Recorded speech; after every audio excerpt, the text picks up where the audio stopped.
Hello students, good morning. You are welcome in the lecture number 17 of a chapter of chemical thermodynamics. In the last lecture, we have seen the concept of entropy and Gibbs free energy for a spontaneous process, spontaneous chemical reaction. There we have studied whenever the change in entropy is positive, at that time change in Gibbs free energy is negative and the reaction is spontaneous. On the other hand, whenever change in entropy is negative, at that time change in Gibbs free energy is positive and the reaction is non-spontaneous.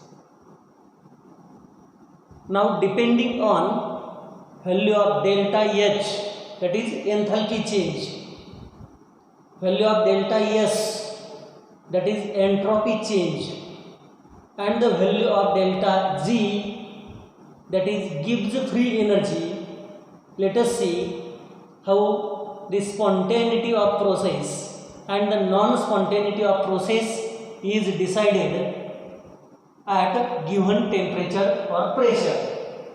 So here we have to study spontaneity and delta H or delta S or delta G. Now let us see here one chart.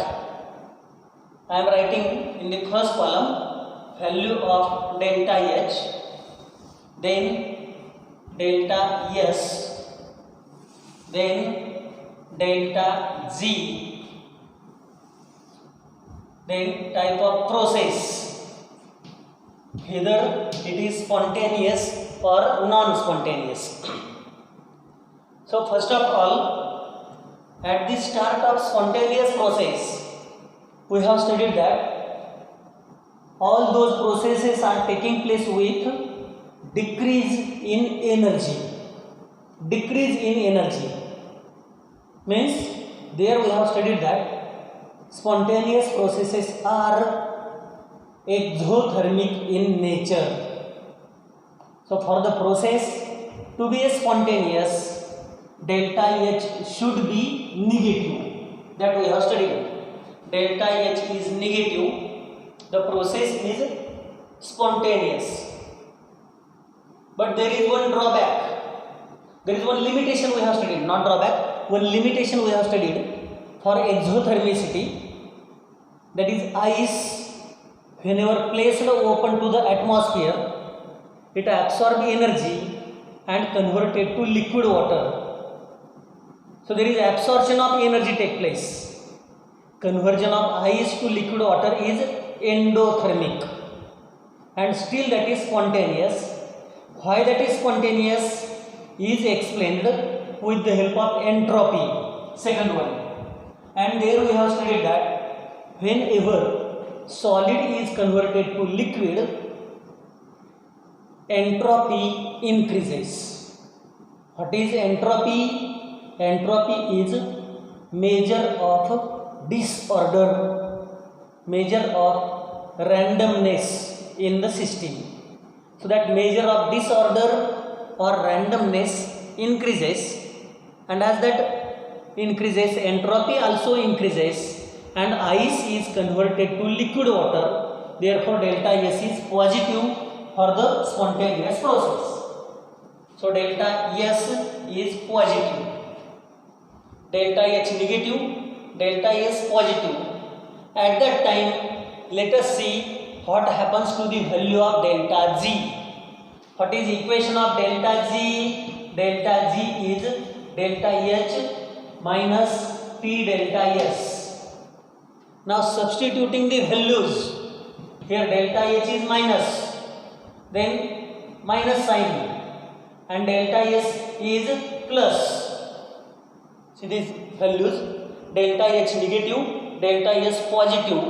We have to predict, we have to find out the value of delta G, sign of delta G. So this is negative, this is positive. At that time reaction is spontaneous. So negative minus into plus, it is also minus, and minus minus. See, here is not multiplication. Minus and minus, these are not multiplied.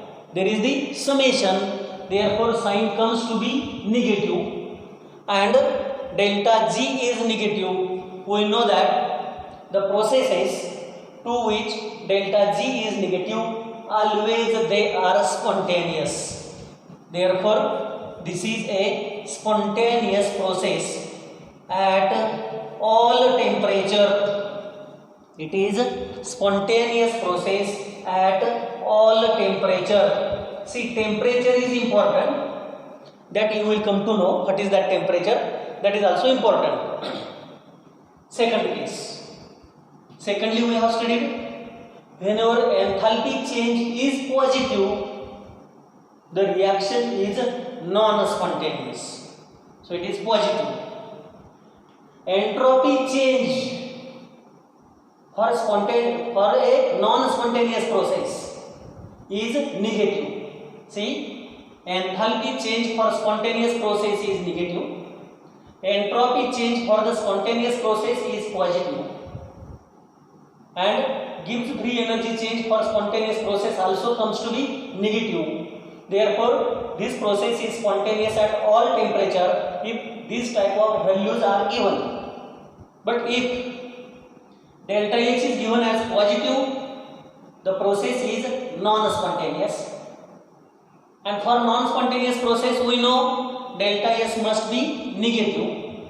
So this is positive and this is negative. Non-spontaneous, here also non-spontaneous. See the value of delta G. Both are negative. Delta G is equal to delta H minus T delta S. Here delta H positive, then minus sign, into delta S negative. So plus, this is minus into minus plus. So final answer is also positive. Delta G is positive, and this type of reaction is non-spontaneous. This is a non-spontaneous process at all temperature. This is what we know for all the chemical reactions. Now the important point, delta H is negative, means the process is spontaneous. Delta H is negative, the process is spontaneous. And delta S is also negative. Here process is non-spontaneous. Delta H is negative, therefore process is spontaneous. But delta S is negative, therefore process is non-spontaneous. So let us see what happens to value of delta G. Calculate the value of delta G. Delta G is equal to delta H minus T delta S. Delta H we have taken negative, then minus into delta S also negative. So this is minus, minus into minus plus. Now this is not multiplication. This is the summation. This answer comes either negative or it may come positive. Whenever this is negative, the process is known as spontaneous. Delta G negative, so it is spontaneous. Spontaneous process. Now see how it comes negative. To get the answer negative, we must have negative greater than this positive. It means that we must have delta H greater than T delta S. At that time the process is with negative answer of delta G, that is a spontaneous process. Delta H must be greater than T delta S, that is temperature should be low. The temperature should be low so that the process is spontaneous. So it is a spontaneous process at low temperature. We have to find out that also. What is the low temperature and what is high temperature? That also we have to find out. Fourth condition. This is minus. So it is spontaneous. Minus non-spontaneous. Now plus. This comes plus. At that time, this positive must be greater than negative. If the positive is greater than negative, we will get the positive answer. And the process is non-spontaneous. As delta G is positive, the process is non-spontaneous. And for getting a positive answer, we must have T delta S greater than delta H. That is, the process should be carried out at high temperature. Means it is the process non-spontaneous at high temperature. Non-spontaneous process at high temperature. Next process. Let us consider now this is plus. Delta H is plus. Therefore, process is non-spontaneous. If delta S plus minus we have studied. Delta this H is plus, delta S is also plus. So what happens to value of delta G? Both are plus. This is plus, this is also plus. So this become plus, this also plus. Minus into plus. This answer is now negative. And finally, we may get the answer positive or negative. If we get the answer negative, the process is known as a spontaneous process. It is a spontaneous process. But for getting the negative answer, this one negative, which one should be greater? Is it delta H greater than T delta S? Or T delta S greater than delta H? T delta S must be greater than delta H, so that we will get the negative answer, and for that purpose process must be carried out at high temperature, so that we will get the negative answer. Therefore, it is a spontaneous process at high temperature. And the last one, if this is positive, this is positive, this is also positive, the process is non-spontaneous. This is a non-spontaneous process. And for non-spontaneous process, see which one is greater? Delta H is greater than T delta S. Means temperature must be low, very low. Therefore, this is the process, non-spontaneous process at low temperature. At lower temperature, the process is non-spontaneous. See, first two conditions are common.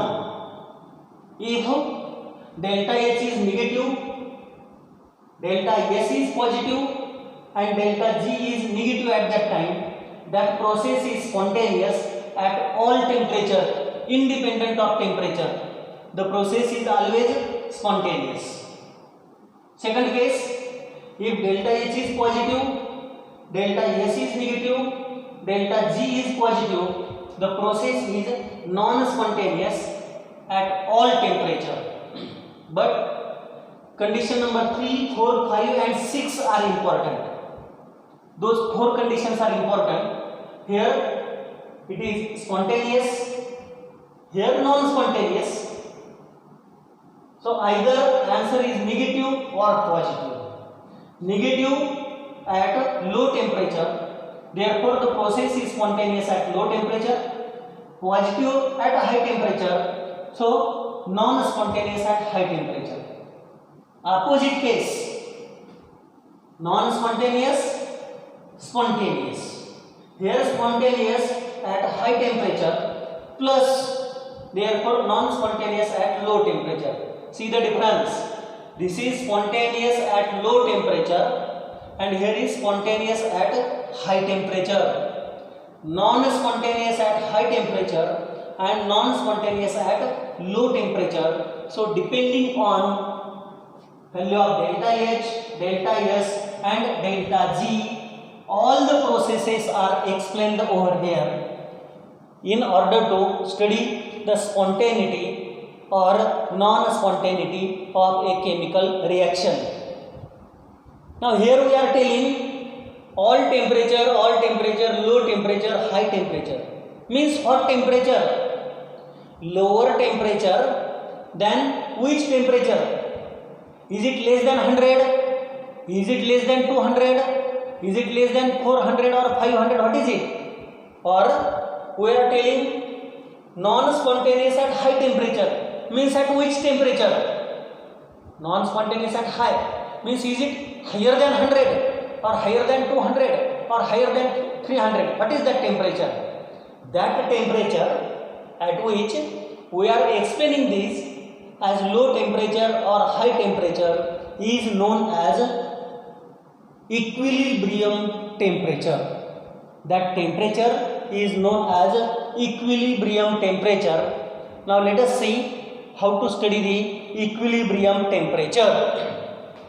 We know this equation, delta G is equal to delta H minus T delta S. On the basis of this, let us see what is meant by equilibrium temperature, below which certain processes are spontaneous or non-spontaneous, above which certain processes are spontaneous or non-spontaneous. That temperature is known as equilibrium temperature. So what is that equilibrium temperature? We know that whenever delta G is greater than 0, it means that it is positive, the process is non-spontaneous. This is a non-spontaneous process. If delta G is less than 0, means negative, the process is spontaneous. This is a spontaneous process. See here, we have studied here.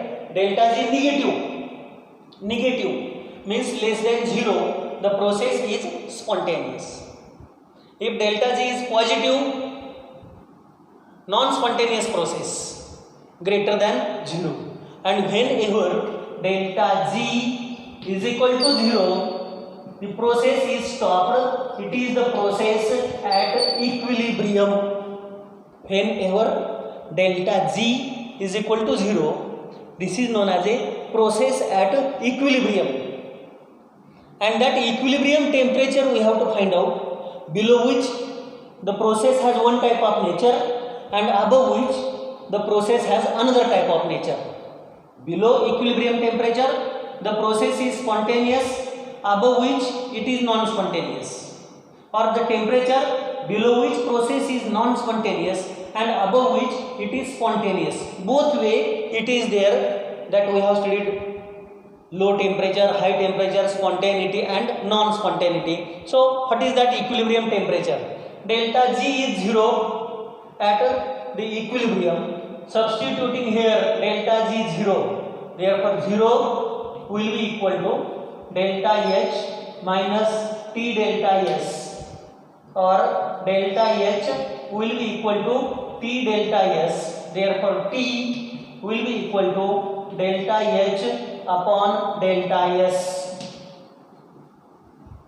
Ratio of enthalpy change to the entropy change at equilibrium is known as equilibrium temperature. Equilibrium temperature is the ratio of enthalpy change to the entropy change at equilibrium, provided that value of enthalpy as well as magnitude of entropy is taken in same units, kilojoule, kilojoule, joule, this is also in the joule. That is how temperature of equilibrium can be calculated. Now let us see Gibbs function and equilibrium constant.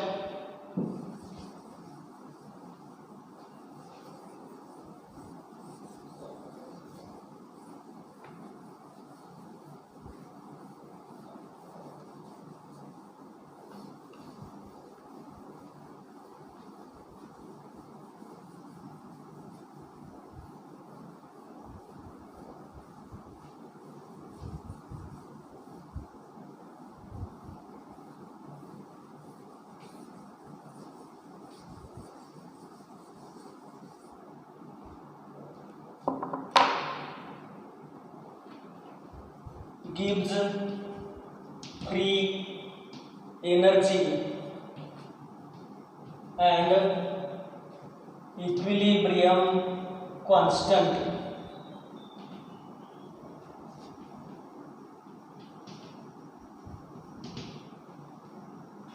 Let us consider the reaction in liquid state. Let we have a general reaction. A moles of A react with B moles of B, reversibly gives C moles of C plus D moles of D. If the equilibrium is not maintained by the reaction, if equilibrium is absent, means these are not the concentration of reactant and product at equilibrium. Equilibrium, what is meant by equilibrium? It is a state in which the conversion of reactant to product take place at a same rate of conversion of product to the reactant. Concentrations remain constant. Reaction is not stopped. Reaction is continuous, but concentrations are constant. That is known as equilibrium constant. Equilibrium concentrations. But let us consider this is a chemical reaction in which the state of equilibrium is not attained. At that time, equilibrium quotient Q is given as a concentration of C raised to C into concentration of another product D raised to D divided by concentration of A raised to A into concentration of B raised to B. This is known as reaction quotient. It is not equilibrium constant. If this reaction is taking place in a gaseous state, then instead of concentration terms, we are taking the partial pressure, and this QC is known as QT. It is written as partial pressure of C raised to C into partial pressure of D raised to D divided by partial pressure of A raised to A into partial pressure of B raised to B. And Gibbs free energy with this reaction quotient is related by the equation delta Z is equal to delta Z naught plus RT ln Q. This is the equation we have given. Delta G is equal to delta G naught plus RT ln Q. So substituting the value of Q for this reaction, what is delta G? It is delta G is equal to delta Z naught plus RT ln Q means concentration of product C raised to C into another product D raised to D divided by reactant A raised to A into another reactant concentration of B raised to B. So that is the relation between Gibbs function, Gibbs free energy and reaction quotient. Now at equilibrium,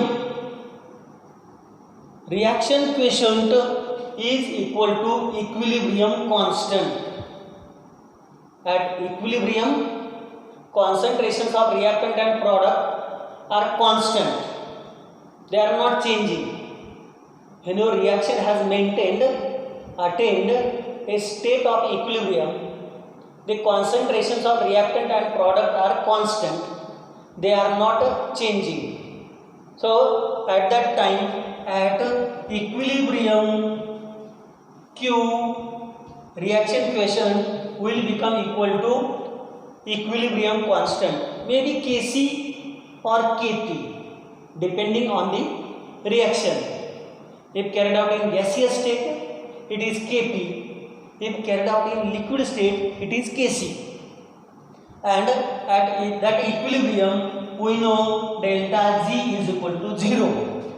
So this equation become 0 is equal to delta G naught plus RT ln K.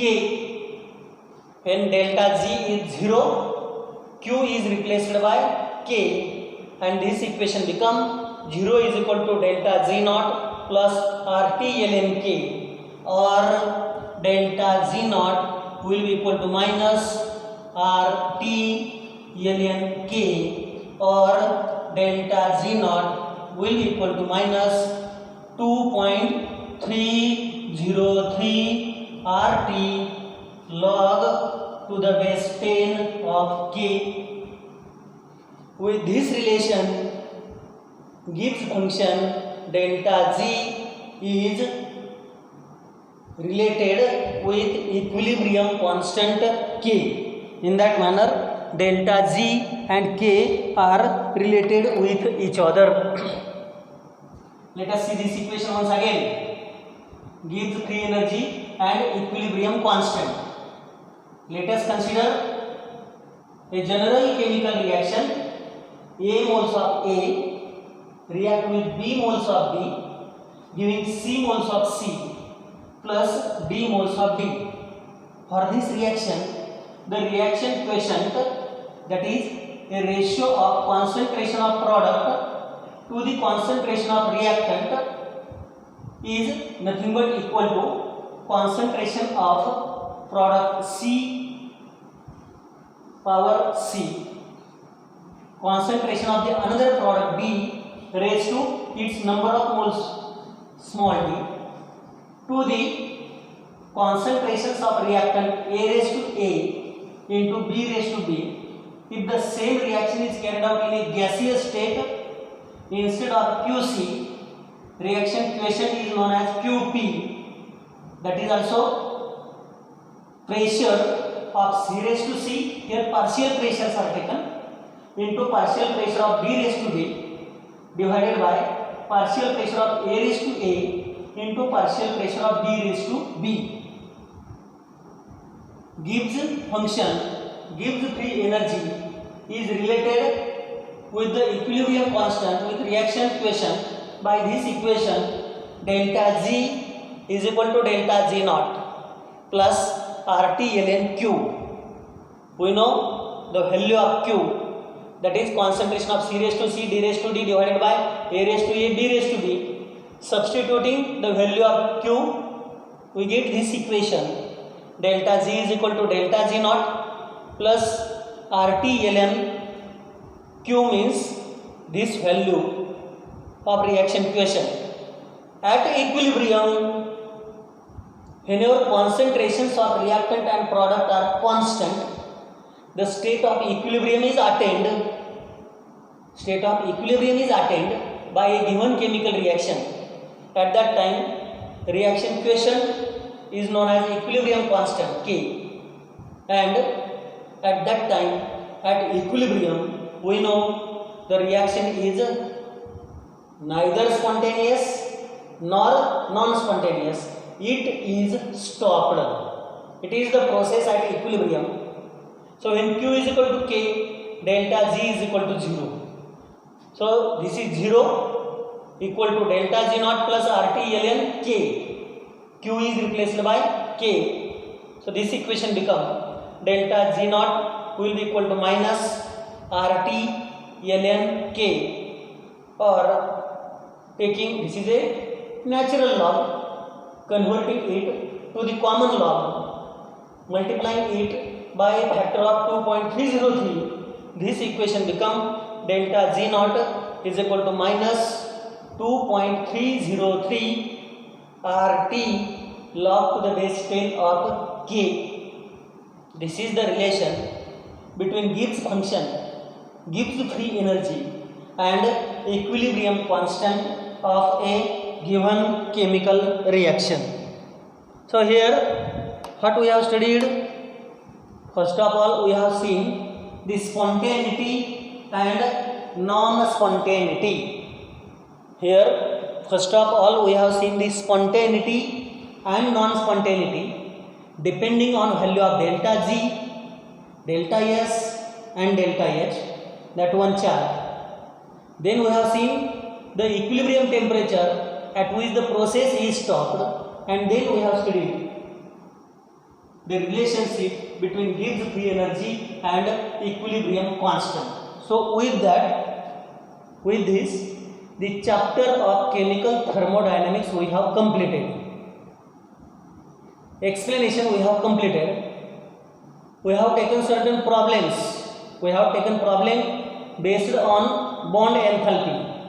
We have taken problem based on Hess law, but we have not taken the problems based on PV type of work, W max, then dW is equal to minus delta nRT. Those problems we have not taken. So problems based on chemical thermodynamics we will study in the next lecture.